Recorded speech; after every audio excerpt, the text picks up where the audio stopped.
The Galactic Council Hall was silent. Then, suddenly, laughter filled the room. Not gentle laughter. Not friendly laughter. It was loud, sharp, mocking. On the massive floating screen in the center of the hall, a human stood under a bright yellow star. His skin was red. His face was burned. He was sweating and blinking in pain. One alien council member pointed. "Look at them," he said. "They cannot even stand under their own sun." Another alien laughed harder. Their star touches their skin, and they turn red like cooked meat. The room erupted with more laughter. To the aliens, this was proof. Proof that humans were weak. Proof that humans were fragile. Proof that humans were not ready for the galaxy. The council leader, a tall, silver-skinned being named Vorkale, raised one long hand. "Silence," he said, though a small smile stayed on his face. The laughter slowly faded. "Humans," Vorkale continued, "come from a soft world. Their bodies are thin. Their skin is weak. Their star hurts them. This alone tells us they are not strong." A glowing blue alien scientist, Dr. Zelterin, floated forward. "Our studies show that human skin burns easily under light," he said. "This means they are not designed for high radiation environments. Their bodies are poorly built for space." Several council members nodded. One spoke. "How can a species survive the galaxy if they cannot even survive their own sun?" Another added. "They cover themselves with cloth, creams, and shelters. A truly strong species would not need such things." Vorkale nodded again. "Yes, humans hide from their star. That is weakness." But not all in the room agreed. In the shadows, a small alien with dark scales and glowing green eyes spoke quietly. "They still survive," he said, "despite their pain." The council turned toward him. Vorkale frowned. "Survival alone does not equal strength," he said. "Even insects survive." The small alien lowered his head and said no more. Vorkale raised his hand again. "We will test them," he declared. "We will invite humans into our community, not to welcome them, but to observe them." The council leaned forward. "We will place them on a world close to a powerful star," Vorkale continued. "Stronger than their own. Brighter. More deadly." Dr. Zelterin's eyes glowed brighter. "They will not last long," he said. "Their skin will fail. Their bodies will collapse. Their weakness will be proven." The council agreed. So, the invitation was sent. On Earth, the message arrived like a thunder strike. World leaders gathered. Scientists gathered. Military leaders gathered. The message was short and polite. "Humans of Earth, you are invited to join the galactic community. A peaceful meeting awaits you." People were excited. People were afraid. People were unsure. Some thought it was a trap. Others thought it was a chance. Dr. Elena Morgan, a human scientist, stood in front of the World Council. "This could be dangerous," she said, "but it could also be history. We cannot ignore this." A military general spoke next. "If this is a trap, we must be ready," he said. "But refusing could make us look weak." The room fell silent. Then a calm voice spoke. It was the voice of Commander Ryan Hale, a former astronaut, and now the leader of the human delegation. "We will go," he said, "not to prove weakness, but to understand who we are facing." The world agreed. A team was chosen. Scientists, soldiers, doctors, engineers. Humans prepared for space, not knowing what waited for them. The alien world was called Zarte Prime. It was beautiful, but deadly. The planet orbited a massive blue-white star. The star burned hotter than Earth's sun. Its light was sharper. Its radiation stronger. Most species could not survive on its surface without heavy protection. The aliens wore thick energy suits and powerful shields.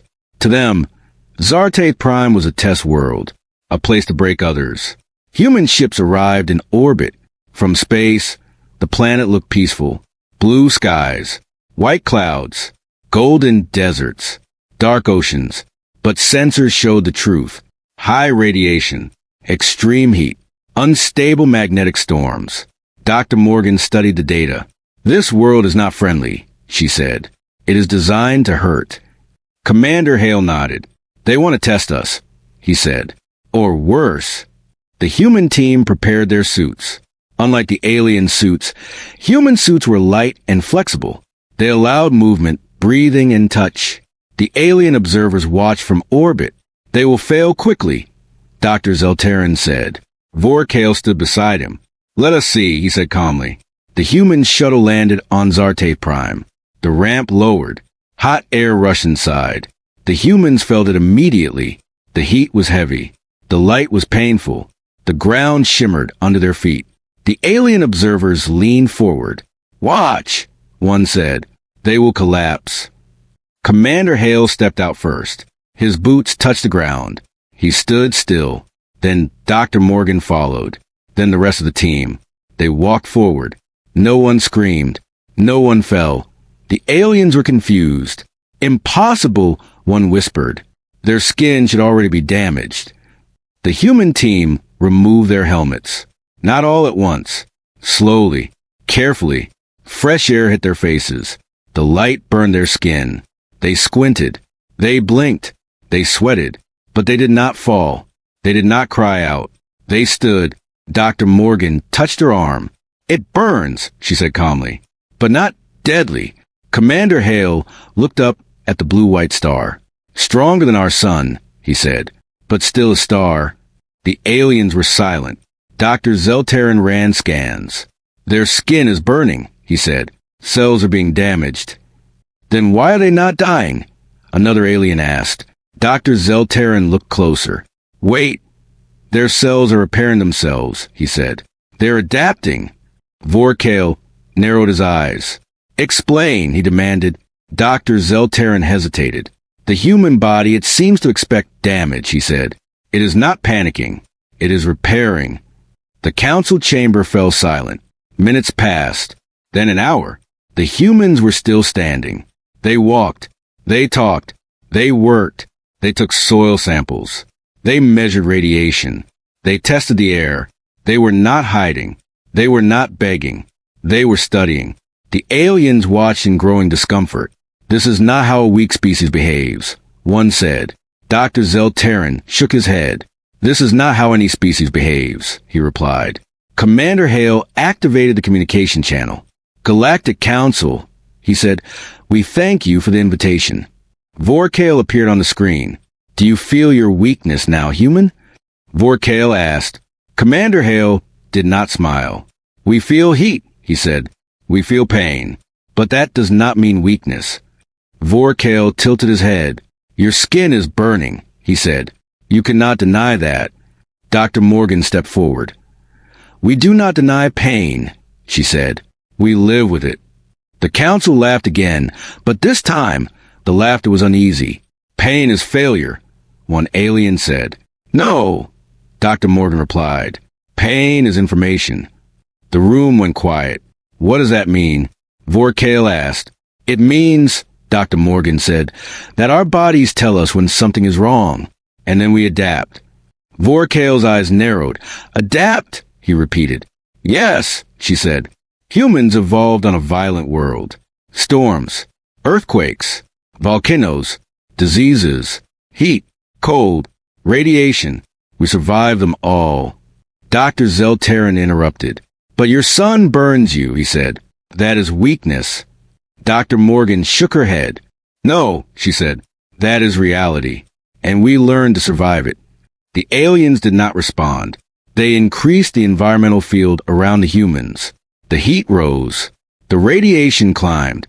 The air became heavier. The ground grew hotter. The humans felt it. Their skin burned faster. Sweat poured down their faces. Some of them slowed. One human stumbled. The alien smiled. There, one said.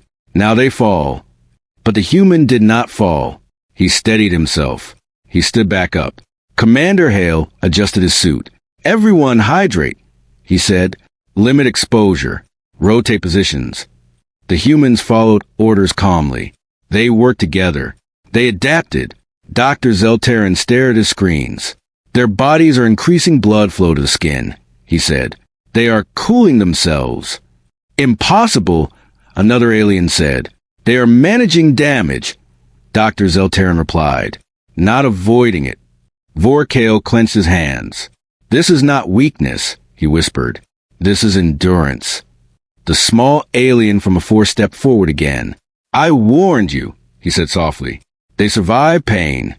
Vorkale turned sharply. Silence, he snapped, but his voice was weaker now. The council was no longer laughing. They were watching and worrying. Commander Hale spoke again. We understand this world is difficult, he said, but we are not here to prove strength. We are here to learn. Vorkale replied slowly. You are on a world that kills others, he said. Yet you stand. Why? Commander Hale paused. Then he answered, because we do not measure strength by comfort, he said. We measure it by survival. The council felt a strange silence. Then Dr. Morgan said something that changed everything. If this world is your test, she said, we would like to see your training grounds. The council froze. Why? Vorkale asked. To understand how your people prepare for danger, she said.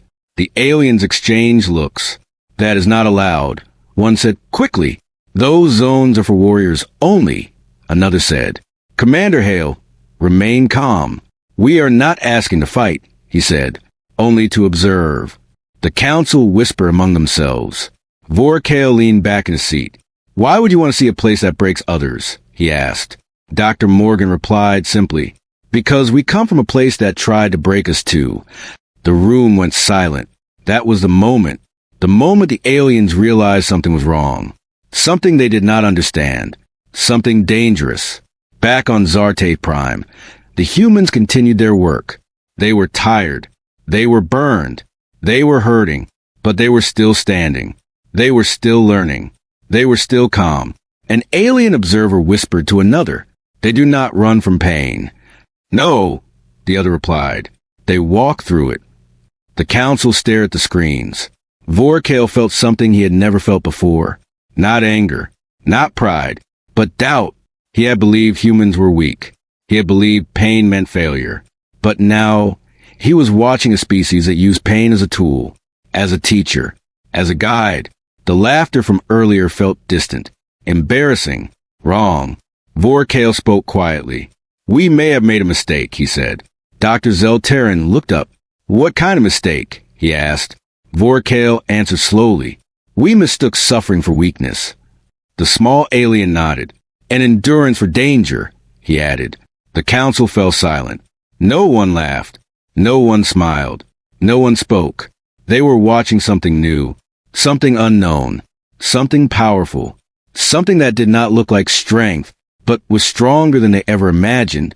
And that was only the beginning. The laughter was gone. Not slowly, not quietly. It vanished in one moment. The moment the humans did not fall. On Zarte Prime, the humans stood under the deadly blue-white star, their skin red, their bodies sweating, their hearts beating fast. But they stood.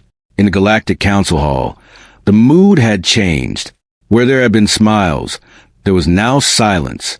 Where there had been jokes, there was now fear. Vorkale leaned forward in his throne-like chair. They should be screaming, he said. They should be begging. They are not, Dr. Zelterin replied. They are working. On the main screen, the humans were doing something unexpected. They were laughing. Not loudly, not mockingly, but softly, like people sharing a difficult moment together. One human wiped sweat from his face and said, This place feels like a bad summer day back home. Another replied, At least there's no humidity. The aliens stared. They joke, one whispered, while burning. That makes no sense, another said. Vorkale's voice was tight. They treat pain like weather, he said. Something unpleasant, but not deadly. Dr. Zelterin adjusted his scanners. Their nervous systems are different, he said. They feel pain, but they do not panic. That is unnatural, one council member said. No, the small shadowed alien replied. That is training. On the surface, Commander Ryan Hale gathered the team. All right, he said calmly. We've learned what the star does to us. Let's test the terrain. They moved into a rocky valley where the ground glowed faintly from heat. The temperature rose again. Their suits beeped warnings. Some humans slowed. A few winced. But no one turned back. Dr. Elena Morgan crouched near the ground and touched a glowing stone with a tool. Heat-resistant minerals, she said. Good for energy storage. Everything here wants to kill us, another human muttered. Hale replied, then we learn how it kills and how not to let it. They continued. The alien observers whispered among themselves. They walk like soldiers, one said. They move like survivors, another corrected. Dr. Zeltarin stared at his data. Their hearts are beating fast, he said. Their bodies are under stress. Then why do they not collapse? Vorkale asked. Dr. Zeltarin hesitated. Because, he said slowly, they expect stress. Vorkale frowned. Explain. Dr. Zeltarin took a deep breath. Most species evolved in stable worlds, he said. Their bodies are built for comfort. When danger comes, their systems fail. And humans? Vorkale asked. Humans evolved in chaos, he replied. Their bodies assume danger is normal. Silence filled the chamber. Then something happened that no one expected. One of the humans, a young engineer named Liam Carter, suddenly collapsed. He fell to one knee, then both knees.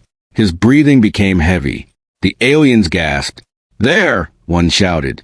Now they fall. Vorkale leaned forward. Finally, he said, but the humans did not panic.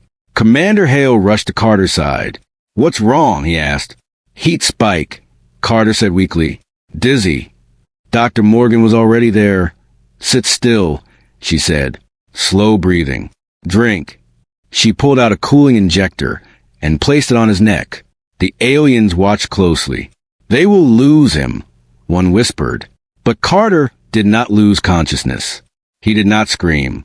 He did not beg. He sat. He breathed. Slowly, his color returned. I'm good, he said after a moment. Just needed a reset. Commander Hale nodded. Take 5, he said. Then you're back. Carter smiled weakly. Yeah, he said. Wouldn't want to miss this view. The aliens were stunned. That one nearly failed, Vorkale said. And yet he returned. He did not fear the failure, Dr. Zeltarin replied. He expected it. That is disturbing, one council member said. No, the small alien said softly. That is resilience. The council decided to escalate the test. They activated Phase 2. The environment field shifted again. The sky darkened. The air pressure increased. Gravity rose. The ground became harder to walk on. The humans felt it immediately. Their steps grew heavier. Their breathing became harder. Sweat poured faster. One human groaned. Another cursed quietly. But still, they did not retreat. Commander Hale's voice remained steady. Short steps. Slow breathing. Stay close. The aliens watched in disbelief. This gravity crushes bones, one said. They are bending, another replied. They should be broken. A third added. Dr. Zeltarin ran new scans. Their muscles are adapting, he said. They are recruiting more fibers. Their joints are compensating. That takes time, Vorkale said. They do not have time, Dr. Zeltarin replied. They are forcing it. The humans reached a ridge. From the top, they could see a massive storm wall moving across the planet, a wall of light and heat. Dr. Morgan stared at it. That storm will reach us in 20 minutes, she said. Radiation spike incoming. Commander Hale looked at the team. We move now, he said. Move where? One asked. Hale pointed toward a rocky canyon. Shelter, he said. We take cover. The aliens watched. They seek safety, one said. Now they admit weakness. But the small alien shook his head. They seek strategy, he said, not escape. The storm hit faster than expected. The sky turned white. The air vibrated. Energy waves crashed across the ground. The canyon walls glowed. The humans pressed against a rock. Their suits screamed warnings. Their skin burned. Their eyes watered. Some shouted. Some cried out. But no one ran. No one froze. They held. They endured. They waited. Inside the canyon, Commander Hale held on to a rock, his face tight with pain. Dr. Morgan stood beside him, her voice calm. Heart rates are high, she said, but stable. Good, Hale replied. Then we're still in the fight. The storm passed after several long minutes. The sky slowly returned to blue. The ground cooled slightly. The air became breathable again. The humans stood, slowly, carefully. One human laughed. "Okay," he said. "That one was rough." Another replied, "I've had worse flights." The alien stared in horror. "That storm kills entire colonies," one whispered. "They joked." Another said, "They survived." Dr. Zelterin replied. Vorkail's face had changed. Not anger, not pride, but something close to fear. In the council hall, arguments broke out. "This test is flawed," one alien shouted. "They should not survive." "They are surviving," another replied. "That is the problem. They are not like us." A third said, "We do not understand them." Vorkail raised his hand. "Enough," he said. The room fell silent. He looked at the small shadowed alien. "You," he said. "You spoke earlier. Explain." The small alien stepped forward. "My people come from a world with constant storms," he said. "We learn that comfort makes us weak. Pain makes us alert. Fear makes us careful. And humans," Vorkail asked, "they come from a world that hurts them every day," he replied. "They do not fear pain. They use it." Vorkail sat back slowly. "Pain is a tool," he repeated. "Yes," the small alien said. "Pain teaches. Pain trains. Pain warns." Vorkail looked back at the screen. On it, the humans were now collecting storm data. They were working, not resting, not hiding, working. "They treat danger like a classroom," Vorkail said quietly. Dr. Zelterin nodded. "They are learning faster than we predicted," he said. "Then stop the tests," one council member demanded. "This is dangerous." "Dangerous for whom?" Vorkail asked. "For them," the alien replied. Vorkail shook his head slowly. "No," he said, "for us." On the surface, the humans received a message. "Human delegation." Vorkail's voice said, "You have endured enough. Return to your ship." Commander Hale looked at the team. "We can return," he said, "but we would like to finish our work." Silence followed. Then Vorkail asked, "Why?" Hale answered honestly. "Because this world is teaching us," he said, "and we do not leave lessons unfinished." The council chamber went silent. Vorkail stared at the human. "You are burning," he said. "You are tired. You are hurting." "Yes," Hale replied. "And we are still here." Vorkail clenched his fists. "This is not normal," he said. "No," Hale replied. "This is human." The connection ended. Dr. Zelterin turned to Vorkail. "They are not weak," he said. Vorkail did not reply. "They are not fragile," Dr. Zelterin continued. Still no reply. "They are not soft," he said again. Vorkail finally spoke. "What are they, then?" he asked. Dr. Zelterin hesitated. "Forged," he said. "By pain." The word echoed in the chamber. Forged, like metal and fire, like weapons and heat, like strength and suffering. Vorkail stood. "All tests are to stop," he ordered. The council gasped. But one began. "No," Vorkail said firmly. "We invited them as guests. We treated them as experiments. That was a mistake." The room fell silent. Vorkail looked at the screen again. The humans were still standing, still working, still adapting. He felt something he had never felt before. Respect. And something darker. Concern. Because if humans could endure this, what else could they endure? On Zarte Prime, Commander Hale gathered the team. "We're done for today," he said. "Good work, everyone." Some cheered quietly. Some sighed. Some simply sat down. Dr. Morgan looked at Hale. "They tried to break us," she said. "Yes," Hale replied, "and failed." She looked back at the star. "They will not forget this," she said. "No," Hale said. "Neither will we." Above them, the alien ships watched, silent, still, no longer laughing, no longer mocking. They were thinking about a species that did not fear pain, a species that did not run from suffering, a species that used hardship as fuel, a species that turned pain into strength. And in the council chamber, Vorkale whispered a truth that no alien had ever spoken before. We tested them with pain and discovered our own weakness. The Galactic Council no longer saw humans as guests. They saw them as a problem. Not because humans were violent, but because humans were unbreakable. Vorkale stood alone in the council chamber, staring at the empty seats. For the first time in centuries, the council had ended a session without agreement. Some feared humans. Some respected them. Some wanted to isolate them. Some wanted to study them. Vorkale feared something else. That the galaxy had misunderstood strength for too long. Dr. Zelterran entered the chamber quietly. "They are returning to their ship," he said. Vorkale did not turn. "Good," he replied. "They should not remain on Zartave Prime. Not because it is dangerous for them," Dr. Zelterran said, "but because it is dangerous for us." Vorkale finally turned. "What do you mean?"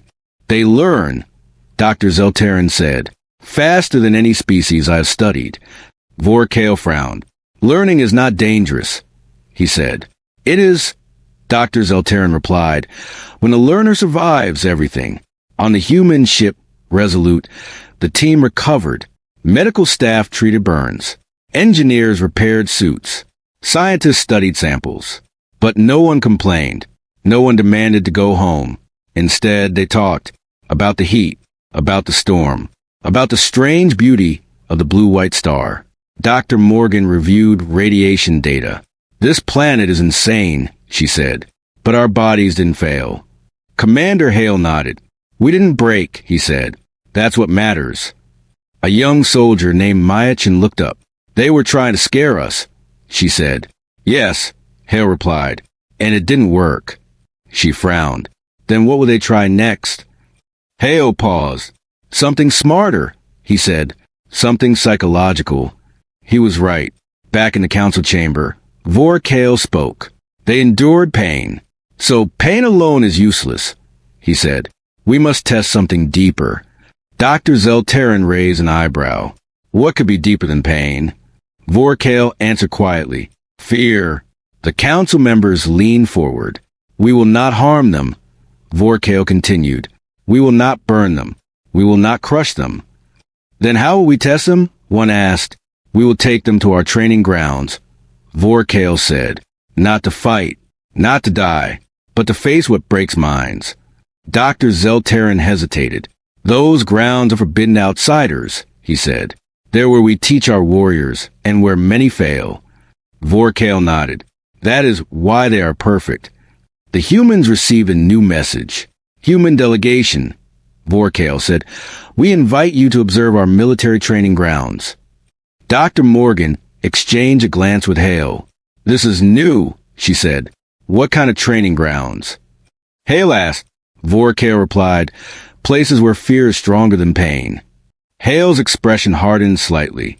"We will come," he said. The council chamber fell silent. Dr. Zelterran whispered, "They did not hesitate." Vorkale replied, "That is what worries me." The training planet was called Karzen. It was not beautiful. It was not deadly by heat. It was deadly by design. The sky was dark. The ground was black stone. The air was cold and thin. There were no cities, no life, only structures, massive towers, deep pits, endless tunnels.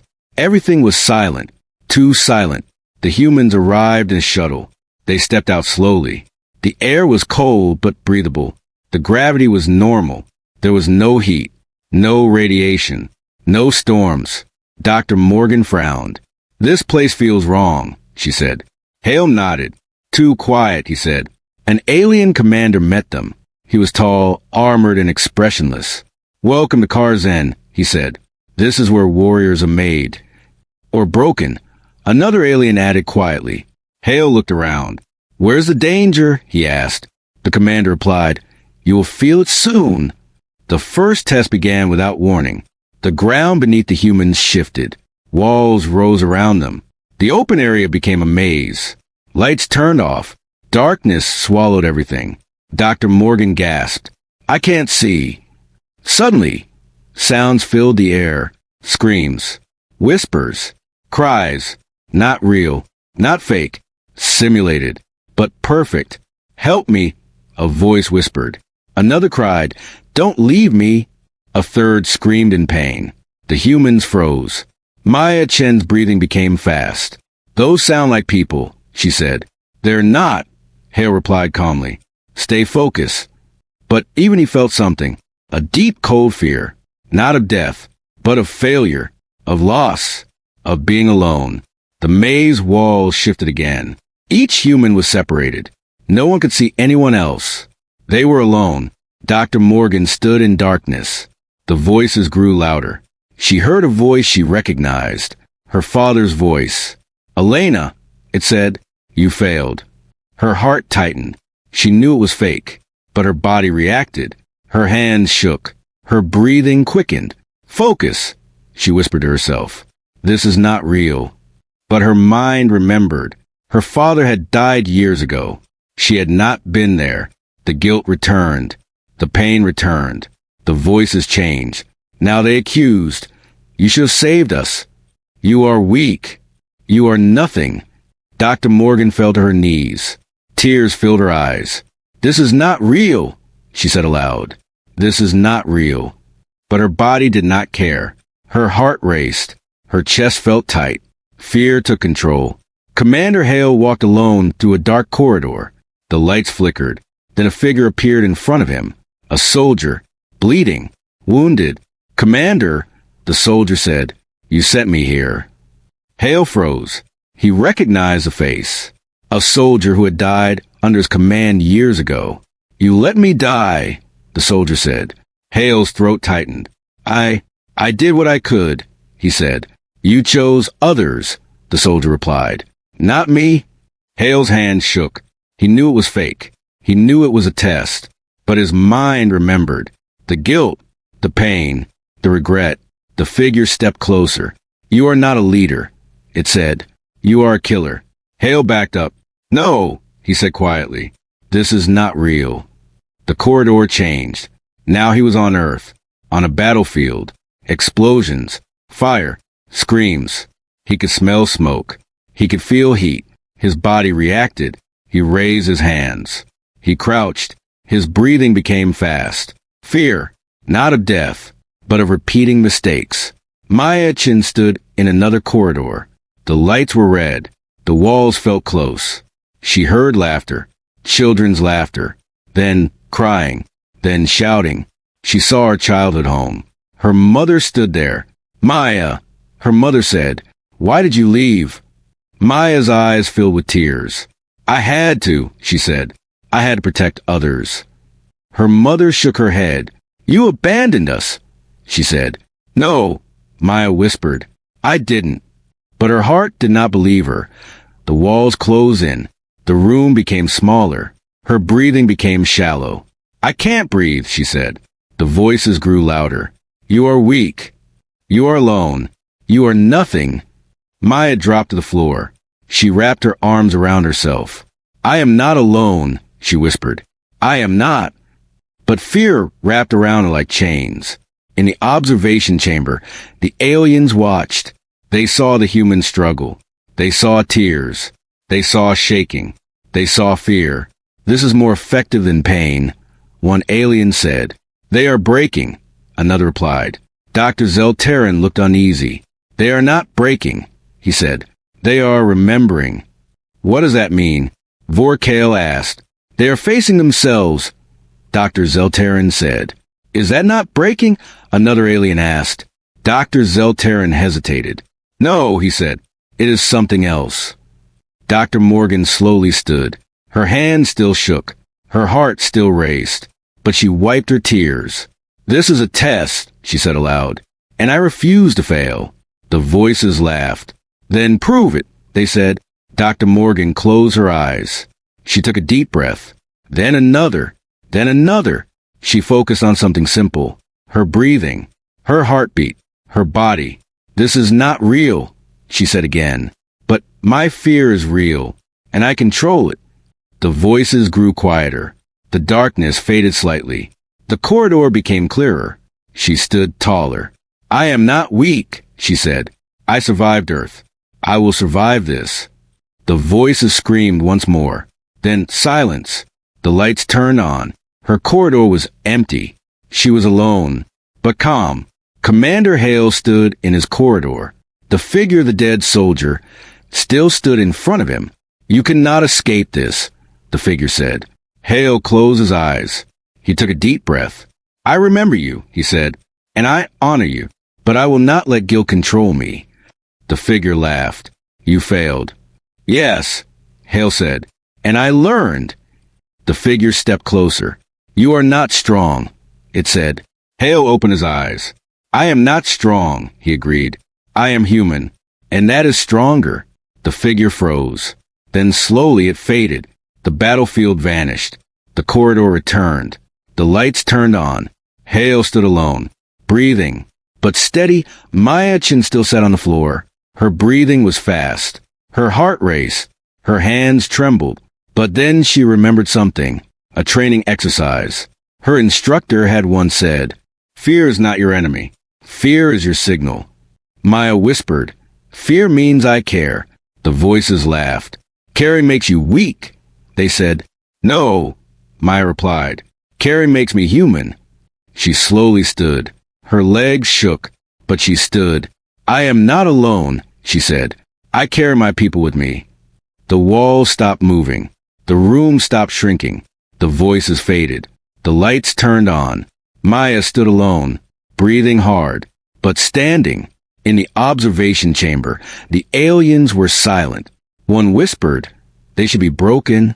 Another replied, "They should be screaming." Dr. Zeltarin stared at the screens.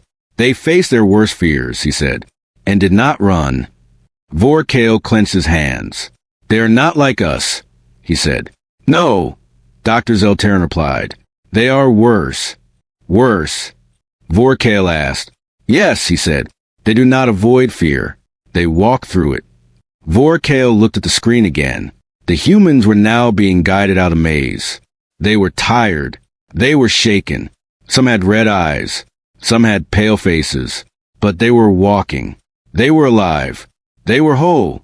They were unbroken. Vorkale felt a cold feeling in his core. "This place breaks minds," he said. "And they repaired theirs," Dr. Zeltarin replied. Commander Hale gathered the team after the test. Some leaned against walls. Some sat on the floor. Some stared at nothing. "That was hard," Maya said. "Yes," Hale replied. "Harder than the heat." Dr. Morgan nodded. "That test wasn't about survival," she said. "It was about identity." Hale looked around. "Did anyone break?" he asked. No one spoke. No one raised a hand. "We bent," Maya said softly, "but we didn't break." Hale nodded. "That's all that matters." Above them, in the council chamber, Vorkale whispered words no alien had ever spoken before. "They are not dangerous because they are strong. They are dangerous because they know fear and still move forward." The humans had survived heat. They had survived radiation. They had survived fear.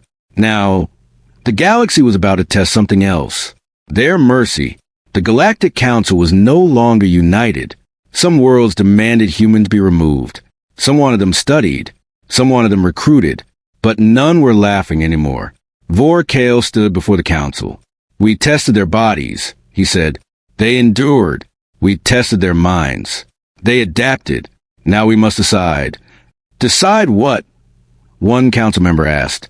"Whether humans are a danger," Vorkale replied, "or a solution." Before anyone could respond, the chamber lights flashed red. An alarm echoed through the hall. Dr. Zeltarin rushed in. "Emergency transmission," he shouted, "from the outer systems." The main screen activated. A burning world appeared. Cities were on fire. Ships were falling from the sky. Civilians were running. "This is a colony of Kethrael," Dr. Zeltarin said. "They are under attack." "By whom?" Vorkale asked. Dr. Zeltarin hesitated. "The Void Marauders," he said. "A raiding force from the dark regions. They destroy everything." The council fell silent. The Void Marauders were known. They were brutal. They did not negotiate. They did not spare. They did not stop. Vorkale turned to the council. "Send our fleets," he ordered. Dr. Zelterin shook his head. Our nearest fleet is 3 days away, he said. Kethrael will fall in hours. The council chamber filled with panic. We cannot lose another colony, one shouted. There are children there, another cried. Vorkale clenched his fists. Then, slowly, his eyes turned toward a different screen. The screen showing the humans. They are nearby, he said quietly. Dr. Zelterin froze. You cannot mean... I do, Vorkale said. They are the only force close enough. They are not trained for galactic war. One council member shouted. They have no ships for large battles, another added. They are not part of our military, a third said. Vorkale raised his hand. They are something else, he said, and we have no other choice. The room fell silent. Then Vorkale activated the channel. On the human ship, Resolute, Commander Hale was reviewing medical reports. Dr. Morgan entered the room. Psychological stress levels are high, she said, but stable. Hale nodded. Good, he said. Then we're still functional. Suddenly, the communication screen activated. Vorkale appeared. Human Commander, he said. We need your help. Hale straightened. What kind of help, he asked.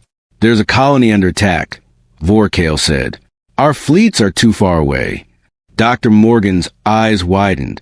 You want us to fight? She asked. Vorkale hesitated. Yes, he said. We want you to defend civilians. Hale looked at his team. They tried to break us, he said quietly. Yes, Dr. Morgan replied, but they are asking for help. The room fell silent. Myachin spoke. If people are dying, she said, we can't ignore that. Another soldier added, we didn't come this far to walk away. Hale closed his eyes for a moment. Then he opened them. We will go, he said. Vorkale exhaled. You do not understand what you face, he warned. Hale replied calmly. We understand what people dying means.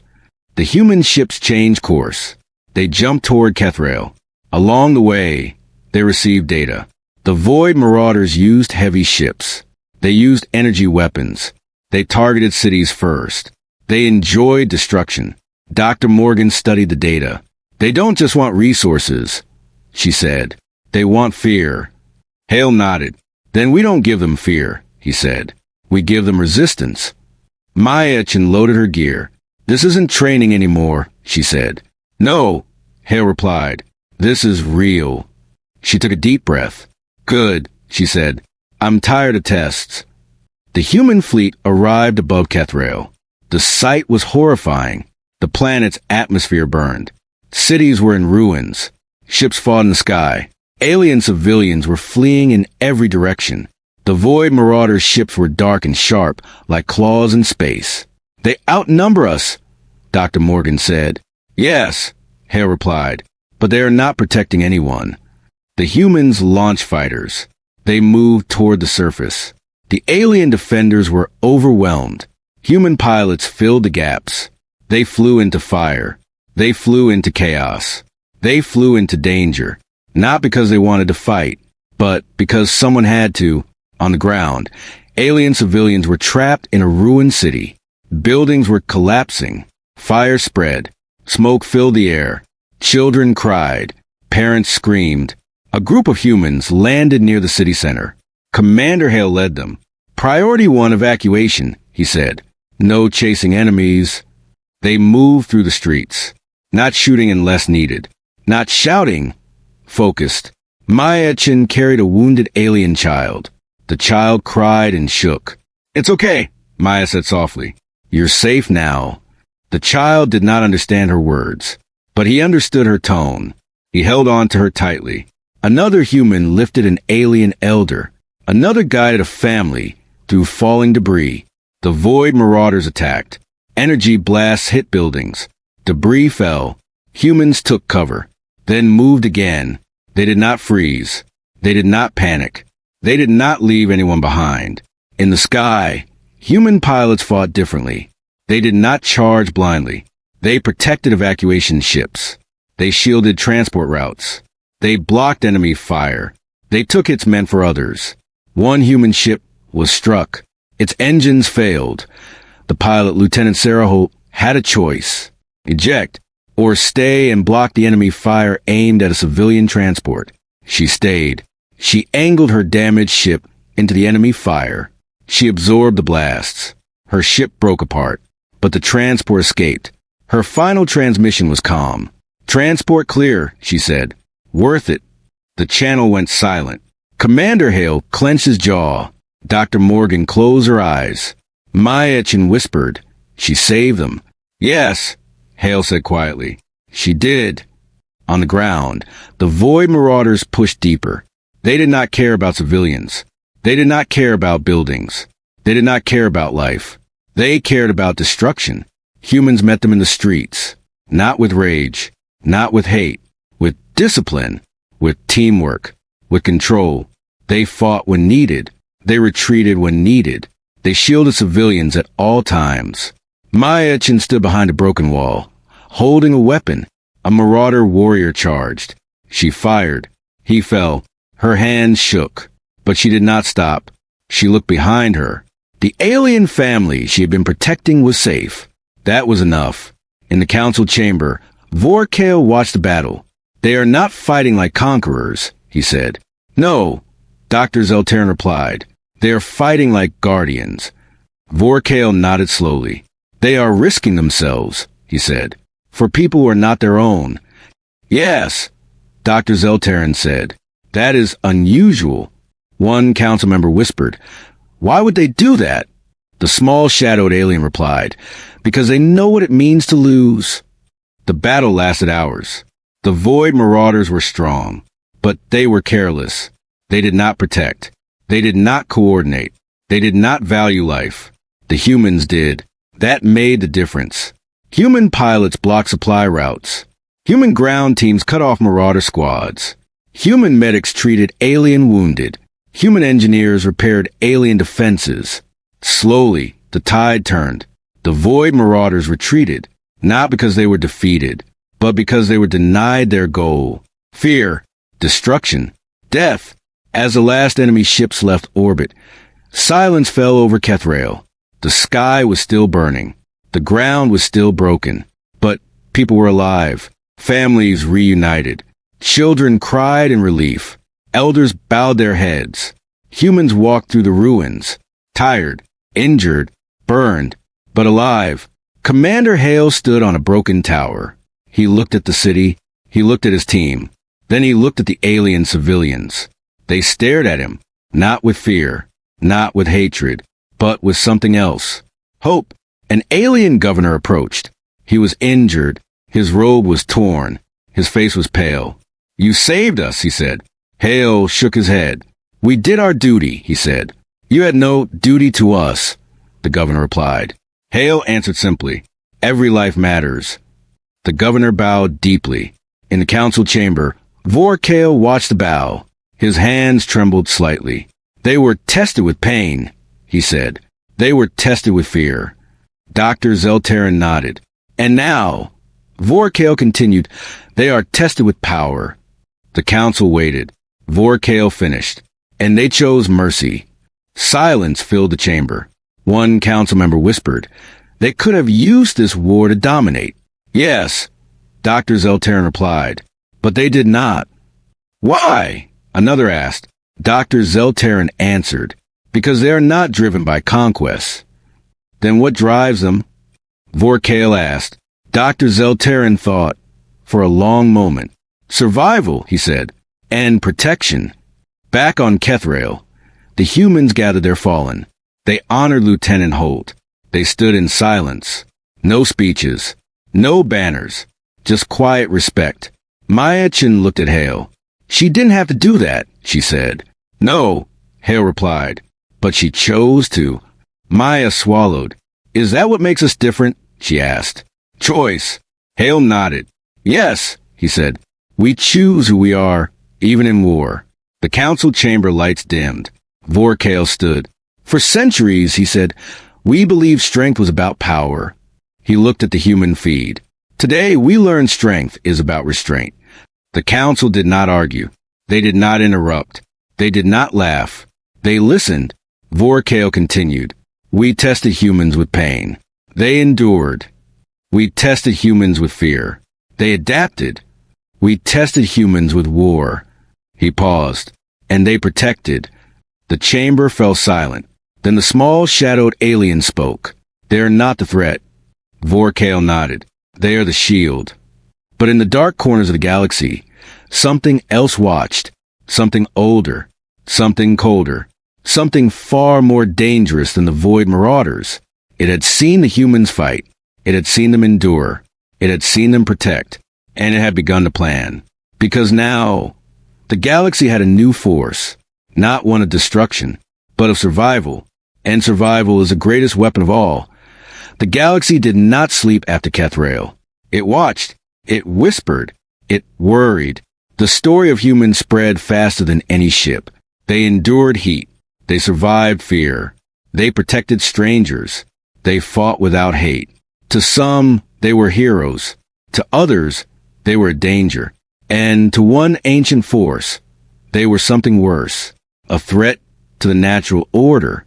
In a dark region of space, far beyond map systems, something old stirred. It was not a species. It was not an empire. It was not a civilization. It was a force. The ancients called it the silence, not because it was quiet, but because everything became quiet after it passed. Stars dimmed. Worlds went dark. Civilizations vanished. The silence did not conquer. It erased. It did not hate. It did not fear. It simply removed anything that did not fit its design. For millions of years, it had shaped the galaxy. Species rose. Species fell. But all eventually vanished. Except one. Humans. Not yet, but the silence had seen them. It had observed their endurance, their refusal to break, their refusal to surrender. And for the first time in its long existence, the silence hesitated. Back in the Galactic Council, tension filled the chamber. Vorkale stood at the center. Reports are coming from multiple systems, he said. Entire outposts are losing contact. Dr. Zelterin stepped forward. Energy signatures show disappearance, he said. Not destruction. Removal. The council whispered. Void Marauders again? One asked. No, Dr. Zelterin replied. This is different. How? Another asked. They leave nothing, he said. No debris, no radiation, no wreckage, just absence. Silence filled the chamber. The small shadowed alien spoke. That matches old legends, he said. Legends of the silence. The council turned toward him. Those are myths, one said. Not myths, he replied. Warnings. Vorkale's eyes narrowed. Explain, he said. The small alien bowed his head. My people once recorded a time when stars went dark without explosion. Worlds vanished without war. Entire species disappeared without a trace. The council chamber grew colder. And what caused it? Vorkale asked. The silence, he replied. A force that removes what it considers flawed. Flawed how? One council member asked. The small alien hesitated. Flawed by resistance, he said. The chamber fell silent on the human ship Resolute. Commander Hale reviewed the latest data. This isn't war, he said. This is erasure. Dr. Morgan nodded. They're not attacking, she said. They're deleting. Maya Chen leaned forward. Deleting what? She asked. Dr. Morgan answered. Civilizations. Hale exhaled slowly. Then we're not dealing with enemies, he said. We're dealing with extinction. Suddenly, the communication screen activated. Vorkale appeared. Human commander, he said. We need your help again. Hale nodded. Tell me what's happening, he said. Vorkale shared the data. Entire colonies disappearing. Ships vanishing. Systems going silent. Dr. Morgan's face went pale. This isn't like anything we've seen, she said. Vorkale hesitated. There is an old name, he said. The silence. Hale looked at his team. Have you heard of it? He asked. Dr. Morgan shook her head. No, she said. But I don't like the name. Vorkale continued. The silence does not negotiate. It does not fight. It does not conquer. What does it do? Hale asked. Vorkale replied. It decides who deserves to exist. The room went silent. Maya Chen whispered. That's not a force. That's a judge. Hale nodded slowly. And judges can be wrong, he said. The Galactic Council assembled an emergency coalition. All species, all fleets, all defenses, but fear filled the room. They had no enemy to fight, no ship to shoot, no target to hit. How do we fight something that does not attack? One council member asked. Dr. Zeltaran replied, We do not know. Then how do we survive? Another asked. Silence filled the chamber. Then the small, shadowed alien spoke. We learn, he said, from humans. All eyes turned toward him. They have faced heat. They have faced fear. They have faced war. And they adapted. Vorkale nodded. Yes, he said, but this is different. Everything is different, the small alien replied, until humans make it survivable. The council chamber remained silent. Vorkale turned to the human feed. Human commander, he said, Do you have any idea how to fight the silence? Hale paused. Then he answered honestly. No, he said, the council sighed. But, Hale continued, we know how to survive the unknown. Vorkale leaned forward. How, he asked. Hale replied, We face it. We study it. We adapt. We do not give up. The council did not speak, but they listened. The first confirmed encounter with the silence happened near a human research outpost. The outpost was small, 30 humans, 2 alien scientists. They were studying a dead star. Then, suddenly, all contact was lost. No explosion, no signal, no wreckage, just gone. Hale stared at the empty space on the screen. They didn't even know it was coming, he said. Dr. Morgan, clench your fists. We can't let this continue, she said. Vorkale contacted Hale again. The silence is approaching a major system, he said. A system with billions of lives. Where? Hale asked. Vorkale replied. Near your home region. The room froze. Myachin whispered. Earth? Vorkale nodded slowly. Yes. The galaxy held its breath. Human fleets mobilized. Alien fleets followed. Defenses were activated. Weapons were charged. But no one knew what to aim at. On Earth, panic spread. People looked at the sky. Scientists studied space. Governments prepared for the worst. Commander Hale addressed the human fleet. This is not like any war we've fought, he said. There may be no enemy to shoot. But there is something to protect, he continued. Our people, our home, our future. The fleet responded, not with cheers, but with silence. The kind of silence that comes before action. The silence appeared, not as a ship, not as a creature, not as an energy beam. It appeared as a change. Space itself became wrong. Stars dimmed. Light bent. Sensors failed. Sound disappeared. The universe felt empty. Cold. Dead. Dr. Morgan whispered. It's like reality is turning off. Hale stared at the screen. What is it? He asked. No idea, she replied. But it's not physical. Alien fleets fired. Weapons passed through nothing. Energy beams vanished. Missiles disappeared. There was nothing to hit. Fire is useless, Vorkale said. The silence is not matter, Dr. Zeltaran added. It is process. Hale frowned. Process, he asked. Dr. Zeltaran explained. It is not destroying worlds. It is removing them from existence. Like deleting a file, Maya said. Yes, Dr. Zeltaran replied. But on a cosmic scale. Hale clenched his jaw. Then we don't fight it, he said. We interrupt it. The silence moved closer to the system, closer to Earth, closer to billions of lives. Time seemed slower. Space felt heavier. Communications failed. Sensors went dark. Fear spread. Not fear of death, but fear of non-existence. Dr. Morgan stared at the data. It's scanning, she said. Evaluating. Evaluating what? Hale asked. Which worlds deserve to remain? She replied. Hale whispered. That's not his decision. Then something strange happened. As the silence approached a human colony, it slowed. It did not stop, but it hesitated. Dr. Zeltaran noticed. It is adjusting, he said. To what? Vorkale asked. Dr. Zeltaran hesitated. To resistance, he said. Hale leaned forward. What kind of resistance? He asked. Dr. Zelteran's eyes widened. Biological, he said. Not military. Not technological. What does that mean? Maya asked. It means, Dr. Zelteran said slowly, that human biology is interfering with it. The room fell silent. How? Vorkale asked. Dr. Zelteran studied the data. Humans survive radiation. Humans survive heat. Humans survive pressure. Humans survive fear. And Vorkale pressed. And their bodies adapt, he said. Constantly. Rapidly. Without external control. Hale whispered, You're saying our bodies are confusing it. Yes, Dr. Zelteran replied. It cannot classify you. The silence did not know how to judge humans. They did not fit its patterns.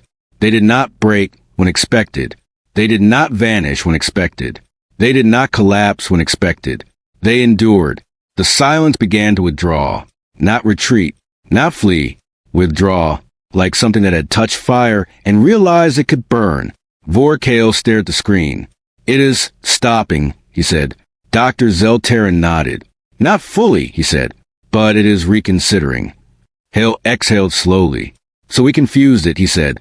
But that won't last. No, Dr. Morgan said. It will return. And next time, Maya added, it will try something else. Hale nodded. Yes, he said, because now it knows we exist. In the council chamber, Vorkale spoke. For the first time in millions of years, he said, the silence did not erase what it touched. The council whispered. That is impossible, one said.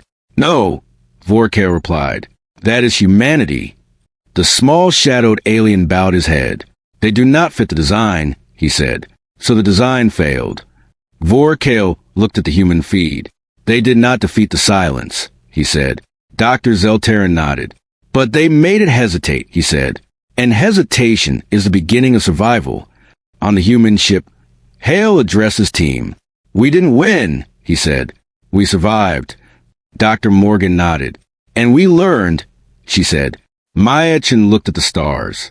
So what now? She asked. Hale answered. Now we prepare. For what? Maya asked. For a test worse than pain, Hale replied.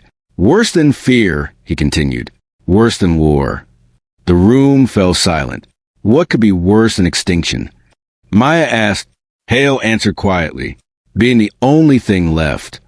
In the dark reaches of space, the silence observed. It processed. It adjusted. It prepared. For the first time, it faced something it could not delete. Not yet. Not easily.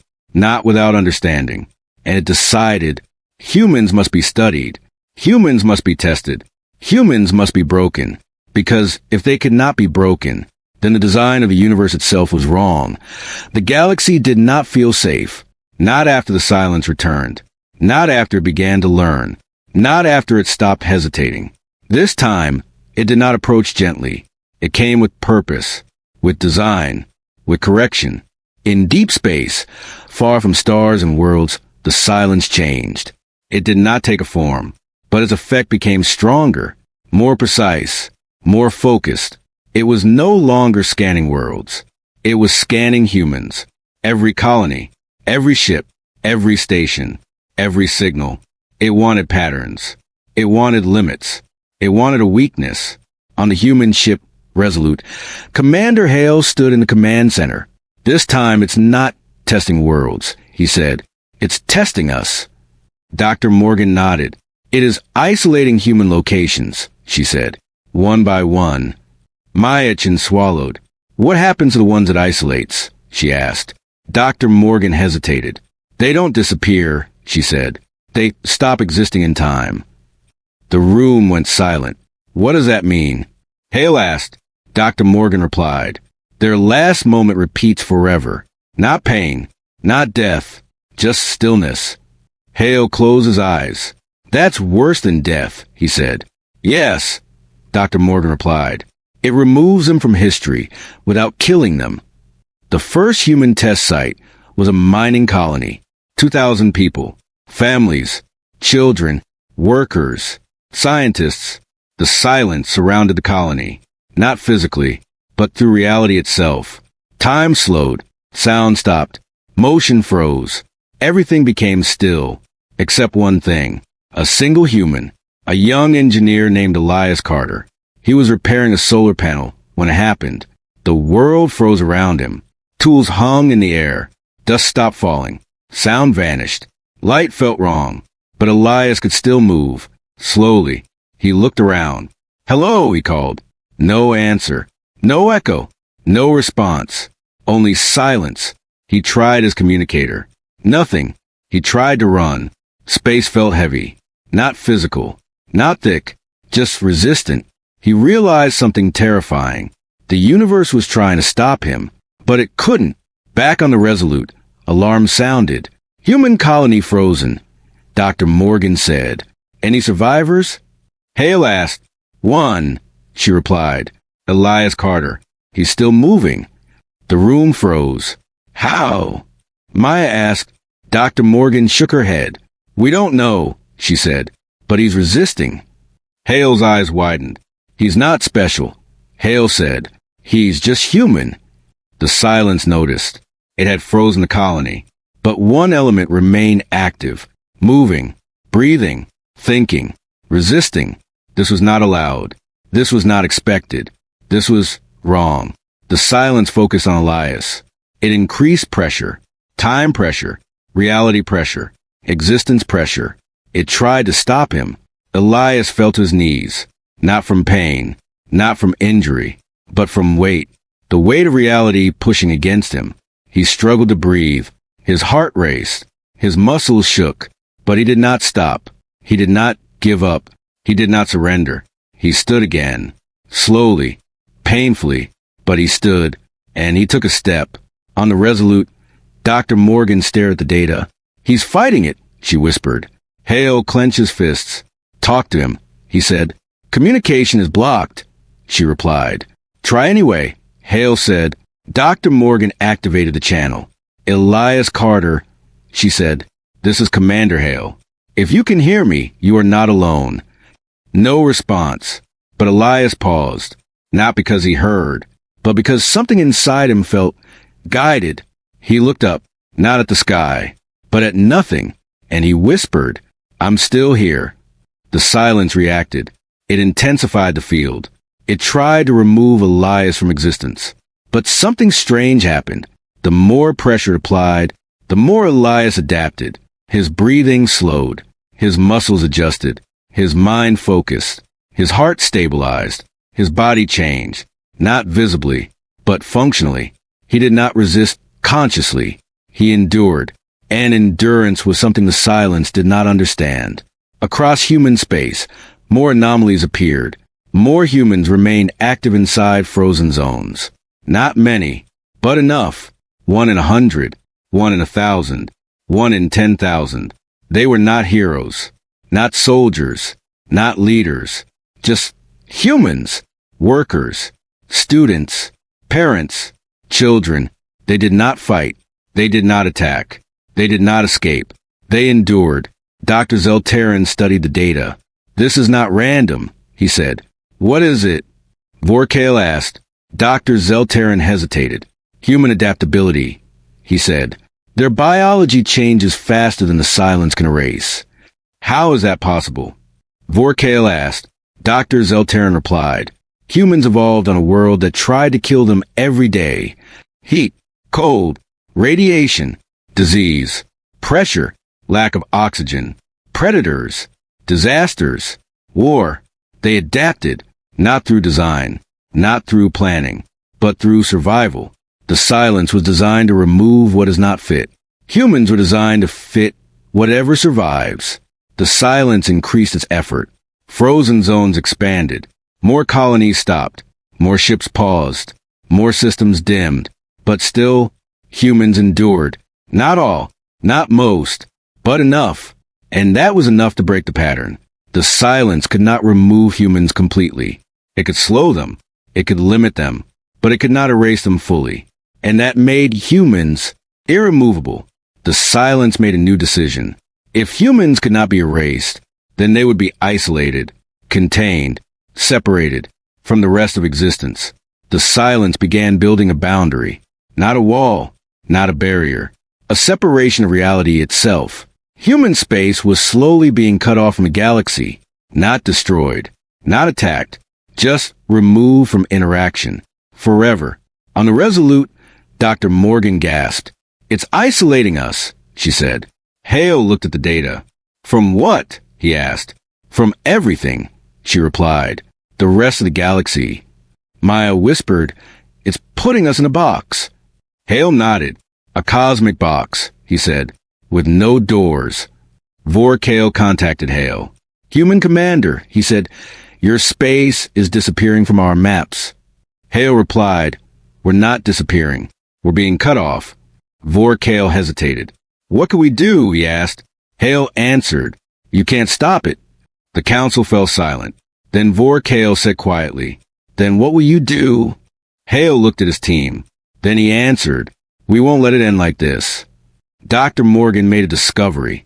"The silence operates on pattern," she said, "on order, on classification. And humans break that." Hale said, "Yes," she replied, "because we change under pressure."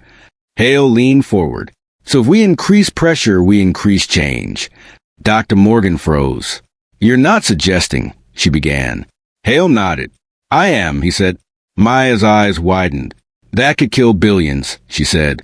"Yes," Hale replied, "or it could save trillions." The room fell silent. "What is the plan?" Maya asked. Hale replied, "We give the silence something it cannot classify." Across human space, a message was sent to every colony, every station, every ship, every world. The message was simple. We are about to push ourselves beyond our limits. This will be hard. This will be dangerous. But it may be the only way to survive. If you choose to stay, stay.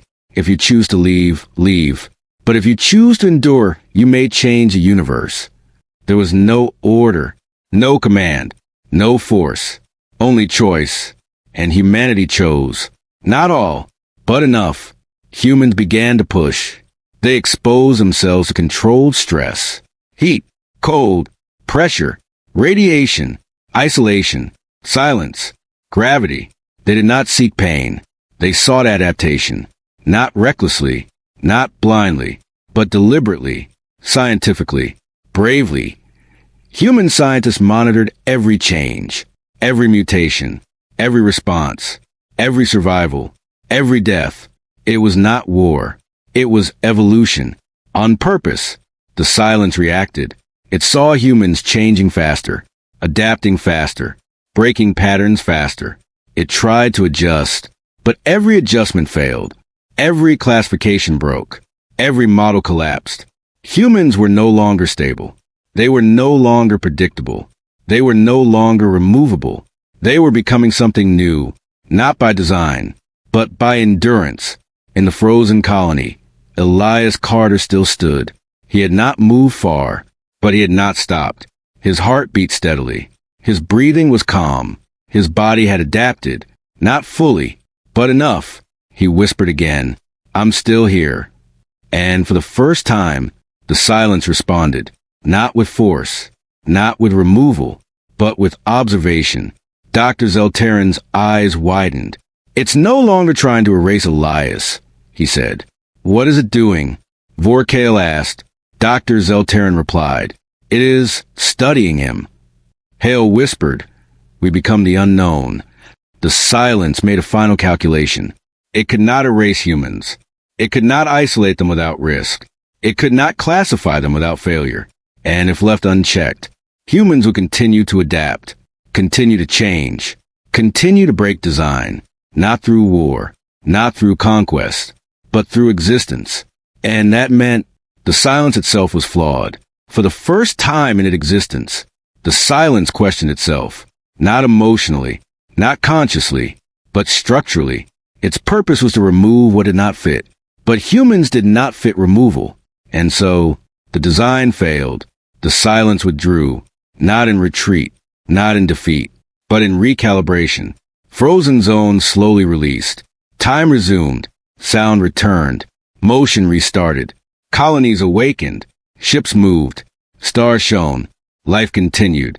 Elias Carter collapsed. Not from death, but from exhaustion. Medics rushed to him. He survived. Not as a hero, not as a soldier, but as proof. Across the galaxy, civilizations watched. They saw human space return. They saw frozen systems revive. They saw the silence stop. They did not celebrate. They did not cheer. They stood in stunned silence. Because something impossible had happened. The universe had been challenged, not by weapons, not by power, but by endurance. In the Galactic Council, Vorkale spoke. Humans did not defeat the silence, he said. They changed the rules of existence. The council remained silent. Then the small, shadowed alien spoke. The design of a universe assumed one thing, he said, that all things break. He looked at the human feed. But humans bend. Commander Hale stood before the council. We are not special, he said. We are not perfect. We are not unstoppable. But we do one thing very well. We endure. He paused. We adapt. He paused again. And when the universe tells us we do not belong, we stay anyway. The silence was gone, not destroyed, not erased, but changed. It would not return, not to humans, not to a galaxy shaped by them, because it had learned something new, something it could not remove, something it could not erase, something it could not judge. Endurance. In the years that followed, the galaxy changed. Species began to adapt instead of submit. Worlds prepared instead of surrender. Civilizations learned from humans, not how to fight, not how to conquer, but how to endure. Humans did not rule the galaxy. They did not dominate. They did not command. But they became something more powerful. A constant, a reminder, a proof that existence itself could be challenged, not by force, but by refusing to stop. On Earth, Elias Carter returned home. He was not famous. He was not rich. He was not powerful. But he smiled more. He appreciated sunlight more. He walked slower. He breathed deeper. Because he had stood against the universe. And the universe had blinked. In the deepest reaches of space, where the silence once ruled, stars shone brighter. Not because of light, but because of meaning. The galaxy no longer feared erasure. It feared stagnation. And that fear was the beginning of change.